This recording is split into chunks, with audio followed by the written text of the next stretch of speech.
Cricketer নাসিরের 7 বছরের jail এবং তার স্ত্রী তামিমার হতে পারে 21 বছরের জেল। এখন কেন এই ঘটনাটা ঘটছে বা কেন তাদের জীবনে সমস্যাটা আসলো সেটা নিয়ে আজকের এই ভিডিওটা। এবং এখানে আমি ছোট্ট একটা বিষয় বলে রাখি যে আপনার উপর যদি কোনো নির্যাতন হয় বা আপনি যদি অবিচার পান, তাহলে এখন বাংলাদেশের সিস্টেম হলো আগে আপনাকে ভাইরাল হতে হবে। আপনি যদি কোনো ভাইরাল পাবলিক হন তাহলে আপনি বিচার পাবেন, এটা গ্যারান্টি করা। আর এই কথাটা আমি কেন বলতেছি ভিডিওটা শেষ পর্যন্ত গেলে বুঝতে পারবেন। নাসিরের ওয়াইফের আগে যে হাজবেন্ড ছিল সে হাজবেন্ডে একটা অভিযোগ নিয়ে আসছে আদালতে যে ওনার সাথে বিবাহ বন্ধনে আবদ্ধ থাকায় অবস্থায় তামিমা নাসিরকে বিয়ে করছে। তো অফকোর্স এটা রাষ্ট্রীয়ভাবে বলেন বা ধর্মীয়ভাবে বলেন এটা একটা অপরাধ, এবং এই অপরাধটার জন্য তাকে আজকে আদালতের চক্কর কাটতে হইতেছে বা এখনো পর্যন্ত প্রমাণ হয় না। যদি প্রমাণ হয় এটা যে তারা এমন কাজ করছে বা তামিমা এমন কাজ করছে, তাহলে ওনার 21 বছরের জেল হবে এবং নাসিরের হবে 7 বছরের জেল, যদি এটা প্রমাণ হয়। তো এবার আমি আপনাদেরকে কথাটা বলে যে আপনি বিচার পেতে হলে ভাইরাল কেন হতে হবে। দেখেন, বাংলাদেশে এর থেকে আরো ভয়ঙ্কর রকম ঘটনাও কিন্তু ঘটতেছে। এর থেকে আরো হাজার হাজার ভয়ানক ভয়ানক কাজ কারবার চলতেছে। না হলে আপনি চিন্তা করেন, আজকে 7-8 বছর হয়ে গেছে যে নাসির বিয়ে করছে।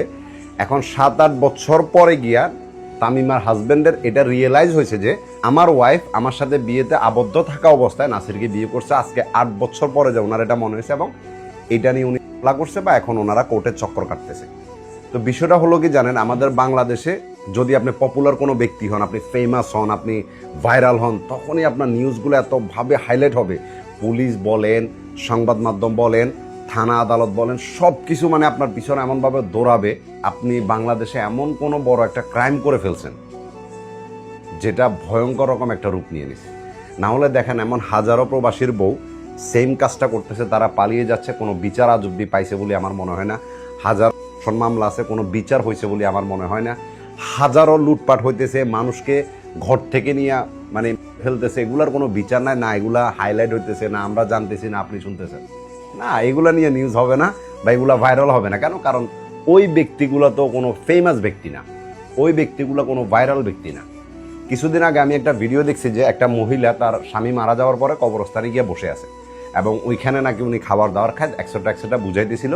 পরে যাই জানা গেছে যে উনি জাস্ট যখন নিউজ মাধ্যমগুলো যাইতো বা কোনো কন্টেন্ট ক্রিয়েটার যাইতো তখন উনি কবরস্থানে গিয়ে বসে থাকতো এবং মানুষকে দেখাতো যে উনি ওইখানে রাত কাটাইতেছে। কিন্তু আসলে ওটা দেখানোর পিছনেও ওনার একটা কারণ আছে যে আমি এমন অদ্ভুত রকম কিছু করতে হবে, যদি বিচার পাইতে হয় বা মানুষ আমার কথা শুনতে হয়, তাহলে আমাকে এমন অদ্ভুত কিছু করে দেখাতে হবে যে আগে আমি ভাইরাল হইনি, তারপর আমার কথা মানুষ শুনবে, আমার কথা জানবে।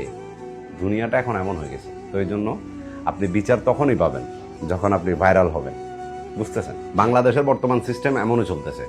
8 বছরও গেছে, বিয়ে করছে, 8 বছর পরে গিয়া মনে হয়েছে যে আমার বউ এমন এমন করছে আর এটার জন্য আমি মামলা করছি, এবং পুরা আদালত চত্বর, পুরা সংবাদ মাধ্যম এখন ওইটা নিয়ে পড়ে আছে।